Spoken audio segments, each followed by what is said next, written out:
Bonjour tout le monde, j'espère que vous allez bien. Aujourd'hui il fait super beau, alors je profite pour faire une vidéo. Je trouve que le beau temps ça met de bonne humeur, je sais pas pourquoi, mais ça a un effet sur le moral. Enfin bref, je reviens avec un tutoriel. Je vous propose aujourd'hui de faire un pendentif que voilà. Donc moi je l'ai fait rouge et noir, mais vous pourrez le faire de la couleur que vous voulez. Bien sûr. Pour faire ce pendentif, j'ai utilisé la technique de chewing-gum de Mathilde Collat, que j'ai découvert dans son livre. D'ailleurs, je trouve son livre vraiment génial. Je pense que je vous ferai une revue là-dessus parce qu'il est vraiment bien. Et elle utilise vraiment plein de techniques que je connaissais pas, que j'ai pas pu découvrir autrement. Et ouais, vraiment, je vais vous faire une revue là-dessus parce que ça vaut vraiment le coup. Donc, si aujourd'hui vous avez envie de patouiller, vous êtes motivé, je vous laisse regarder la suite. Alors, pour commencer, vous aurez besoin d'un extrudeur à pâte et d'une pâte Fimo de la couleur que vous aurez envie. Pour l'extrudeur, ici j'utilise des trous de 1,5 mm. Donc il faut mettre la pâte dans l'extrudeur et faire les petits serpentins.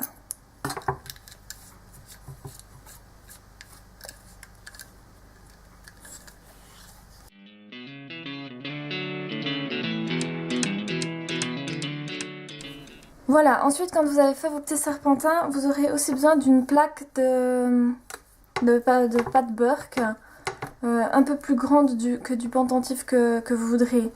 Là aujourd'hui je veux faire un pendentif carré, donc je le prends un peu plus grand que mon carré. Donc on va mettre les petits serpentins sur la plaque de pâte Burke, et puis pour que ça adhère bien, je vais utiliser un peu de pâte Fimo liquide. Alors pour ça j'en dépose un petit peu à côté. Et avec le doigt, je viens en mettre sur la plaque. Comme ça, il n'y en a pas trop. Et ça reste assez bien homogène.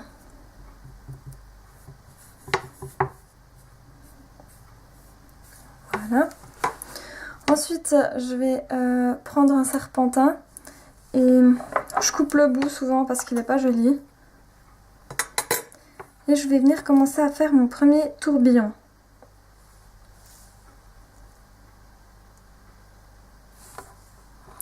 Voilà. Et je le décolle de ma plaque, je viens de ma céramique et je viens le placer sur ma plaque à l'endroit que j'ai envie. Voilà. Ensuite je continue, je refais la même chose avec un autre serpentin. Voilà. Et avant donc de le mettre avec l'autre, je vais prendre une lame souple. Une lame rigide souple. Et je vais couper un bout, comme ça, pour avoir un ovale un peu. Comme ça, je vais pouvoir venir le placer à côté de mon autre rond. Et je vais faire ça pour remplir comme ça toute la plaque.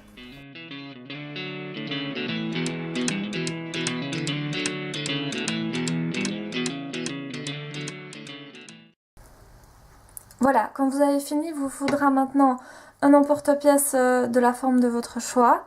J'ai pris le carré parce que j'aime bien l'association rond-carré. Je trouve que ça fait un peu un contraste. Et du papier cellophane. On va utiliser le papier cellophane pour éviter d'avoir des bords trop cassants, trop droits avec notre emporte-pièce. Alors on place le cellophane sur les petites spirales et on vient faire notre marque à l'endroit où on a envie. Et on appuie.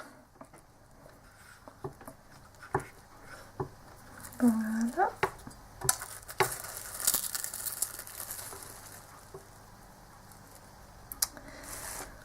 Voilà donc mon carré avec mes petites spirales. Je vais maintenant le mettre à cuire au four pour que la pâte polymère polymérise et qu'elle se durcisse. Je vous retrouve tout à l'heure. Alors, pendant ce temps que notre pendentif cuit fait sa première cuisson au four, on va préparer la pâte chewing-gum. Pour ça, vous aurez besoin soit d'une petite coupelle en verre, ou bien là, j'ai des petits sous de verre en verre pour pouvoir faire le mélange. Donc, je vais garder celui-là pour cette fois. Vous aurez besoin de pâte de fimo liquide, de fimo toujours dans la couleur que vous voulez. Ici, moi, j'ai pris du noir. Et d'un ustensile pour faire le mélange. Là, j'ai pris le bout d'une brosse à dents. Donc, il faut déjà bien pétrir la pâte dans ses mains pour qu'elle soit le plus souple possible. Voilà, une fois que votre pâte est bien souple, vous la posez sur votre catel en verre et vous mettez un petit peu de fimo liquide dessus. Et là, on se fait les bras, hein, et on commence à mélanger.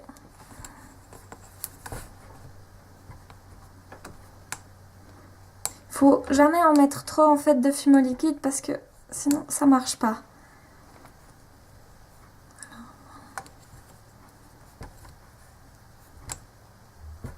Ensuite, je rajoute quelques gouttes.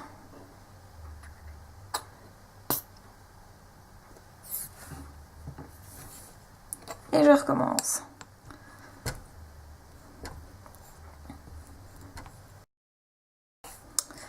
Voilà, ma pâte est maintenant prête. Elle a vraiment la consistance d'un chewing-gum. C'est donc pour ça qu'on l'appelle pâte chewing-gum.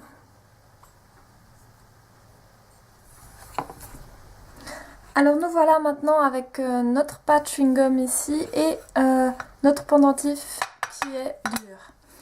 Alors moi j'aime bien l'appliquer au doigt, mais vous pouvez continuer à l'appliquer avec votre spatule ou avec ce que vous préférez.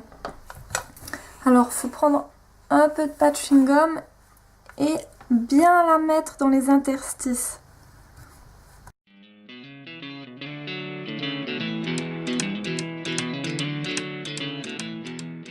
Voilà, après ça, notre pendentif retourne au four pour une durée de 30 minutes. Alors voilà, notre plaquette est maintenant sortie du four. Elle est dure. Donc pour continuer, vous aurez besoin d'un papier ménage parce qu'on va travailler avec de l'eau. Donc de l'eau, comme vous voyez ici. C'est de l'eau avec du savon pour faire la vaisselle, qui est un peu abrasif aussi, comme ça aide à l'abrasion. Et du papier de verre. Vous aurez besoin de différents grains de papier de verre. Donc je vais commencer ici avec un 120, c'est pas noté mais c'est un 120. Donc pour poncer ma plaquette, je trempe mon papier dans l'eau et je ponce. Alors là ça va durer un moment parce qu'il y a une sacrée couche quand même.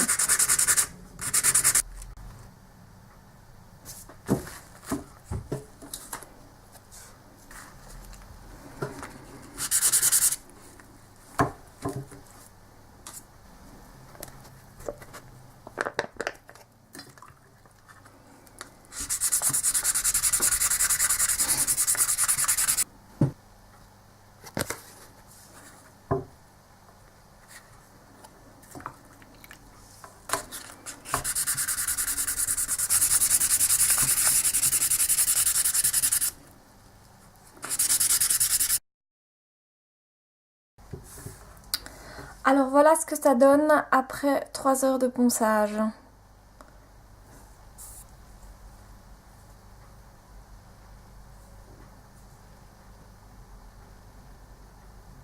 Donc pour la prochaine étape, vous aurez besoin d'une fine lamelle de pâte noire qui a été passée au cran numéro 6 de la machine à pâte, de la fimo liquide et un scalpel.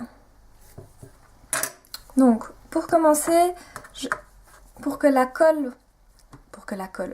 pâte adhère bien à la pâte non cuite, adhère bien à la pâte cuite, je vais mettre un peu de fimo liquide sur la tranche.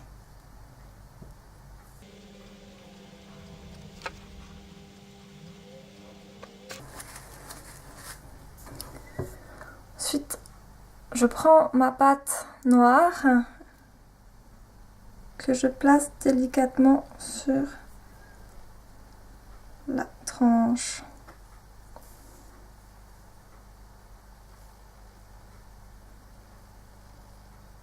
faut essayer d'appuyer pour que la pâte noire adhère bien à notre pendentif cuit.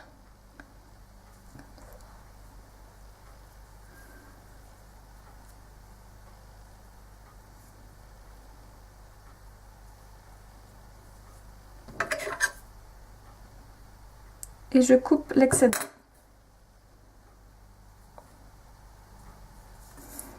J'essaie de bien raccorder les deux bouts pour qu'on ne voit pas le joint.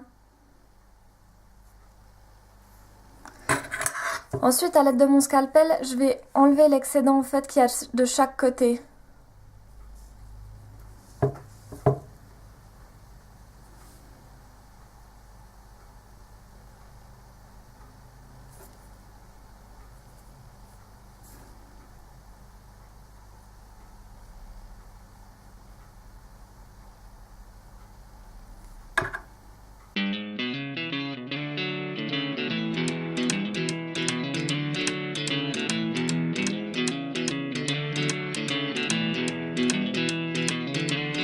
Elles sont toutes là, sur leur perchoir. Et voilà, maintenant elle va pour la dernière fois au four pendant 30 minutes. Alors voilà ce que ça donne quand c'est sorti du four pour la dernière fois. Comme vous pouvez voir, le bord il est vraiment pas joli. Il est tout irrégulier, vraiment pas beau. De l'autre côté aussi, c'est un peu pouet. Alors ce que je vous conseille, c'est de reponcer un coup le bord. Pas autant gros qu'avant, je vous propose de commencer par un 300 et puis aller jusqu'à un 800 pour bien égaliser le bord et que ça soit joli. Ensuite vernir avec un vernis Fimo ou le glacificateur Cléopâtre et le tour sera joué. Merci pour avoir regardé, bye bye.